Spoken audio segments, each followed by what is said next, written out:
नमस्कार दोस्तों। कल हमने शिव पुराण की विधेश्वर संहिता के 14वां अध्याय अग्नियज्ञ, देवयज्ञ और ब्रह्मयज्ञ का वर्णन सुनाई। आज हम आपको 15वां अध्याय देश, काल, पात्र और दान का विचार सुनाने जा रहे हैं। तो चलिए बिना देरी किए शुरू करते हैं। ऋषियों ने कहा, समस्त पदार्थों के जाताओं में श्रेष्ठ सूत जी हमसे देश, काल और दान का वर्णन करें। देश का वर्णन। सूत जी बोले, अपने घर में किया देवयज्ञ शुद्ध गृह के फल को देने वाला है। गौशाला का स्थान घर में किए गए देवयज्ञ से 10 गुना, जबकि जलाशय का तट गौशाला से 10 गुना है। एवं जहां तुलसी, बेल और पीपल वृक्ष का मूल हो, वह स्थान जलाशय तट से भी 10 गुना महत्व देने वाला है। देवालय उससे भी अधिक महत्व रखता है। देवालय से 10 गुना महत्व रखता है तीर्थ भूमि का तट। उससे भी श्रेष्ठ है नदी का किनारा तथा उसका 10 गुना उत्कृष्ट तीर्थ नदी का तट।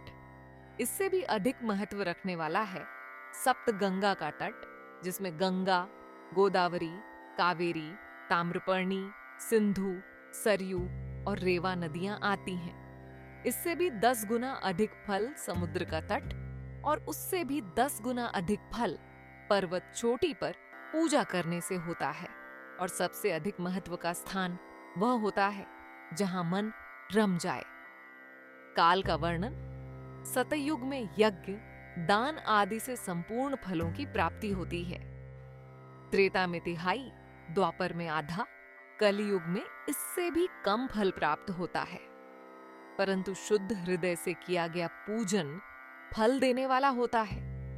इससे 10 गुना फल सूर्य संक्रांति के दिन, उससे 10 गुना अधिक फल तुल्ला, और मेष की संक्रांति में तथा चंद्र ग्रहण में उससे भी 10 गुना फल मिलता है। सूर्य ग्रहण में उससे भी 10 गुना अधिक फल प्राप्त होता है। महापुरुषों के साथ में वह काल करोड़ों सूर्य ग्रहण के समान पावन है, ऐसा ज्ञानी पुरुष मानते हैं। पात्र वर्णन।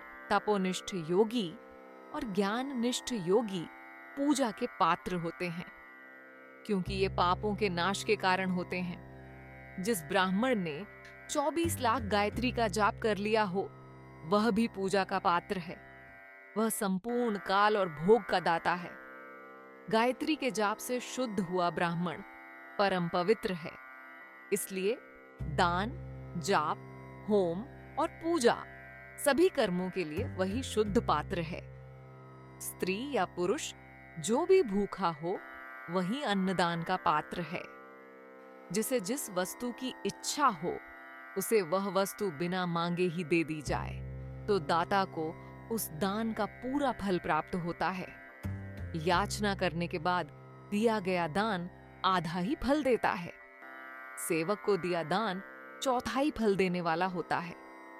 दीन ब्राह्मण को दिए गए धन का दान दाता को इस भूतल पर 10 वर्षों तक भोग प्रदान करने वाला है। वेदवेत्ता को दान देने पर वह स्वर्गलोक में देवताओं के वर्ष से 10 वर्षों तक दिव्य भोग देने वाला है। गुरु दक्षिणा में प्राप्त धन शुद्ध द्रव्य कहलाता है। इसका दान संपूर्ण फल देने वाला है। क्षत्रियों का शौर्य से कमाया हुआ, वैश्यों का व्यापार से आया हुआ और शूद्रों का सेवा वृत्ति से प्राप्त किया धन उत्तम द्रव्य है। दान का वर्णन। गौ, भूमि, तिल, सुवर्ण, घी, वस्त्र, धान्य, गुड़, चांदी, नमक, कोहड़ा और कन्या नामक 12 वस्तुओं का दान करना चाहिए। गोदान से सभी पापों का निवारण होता है और पुण्य कर्मों की पुष्टि होती है। भूमि का दान परलोक में आश्रय देने वाला होता है। तिल का दान बल देने वाला तथा मृत्यु का निवारक होता है। सुवर्ण का दान वीर्यदायक और घी का दान पुष्टिकारक होता है। वस्त्र का दान आयु की वृद्धि करता है। धान्य का दान करने से न और धन की समृद्धि होती है। गुड़ का दान मधुर भोजन की प्राप्ति कराता है। चांदी के दान से वीर्य की वृद्धि होती है। लवण के दान से षड्ज भोजन की प्राप्ति होती है। कोहड़ा या कूष्मांड के दान को पुष्टिदायक माना जाता है। कन्या का दान आजीवन भोग देने वाला होता है। जिन वस्तुओं से श्रवण आदि इंद्रियों की तृप्ति होती है, उनका सदा दान करें। वेद और शास्त्र को गुरुमुख से ग्रहण करके कर्मों का फल अवश्य मिलता है। इसे ही उच्च कोटि की आस्तिकता कहते हैं। भाई बंधु अथवा राजा के भय से जो आस्तिकता होती है, वह निम्न श्रेणी की होती है। जिस मनुष्य के पास धन का अभाव है, वह वाणी और कर्म द्वारा ही पूजन करे। तीर्थ यात्रा और व्रत को शारीरिक पूजन माना जाता है।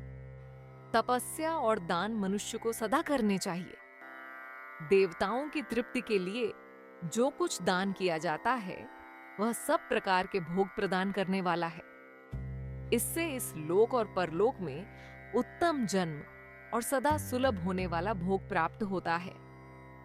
ईश्वर को सब कुछ समर्पित करने एवं बुद्धि से यज्ञ व दान करने से मोक्ष की प्राप्ति होती है।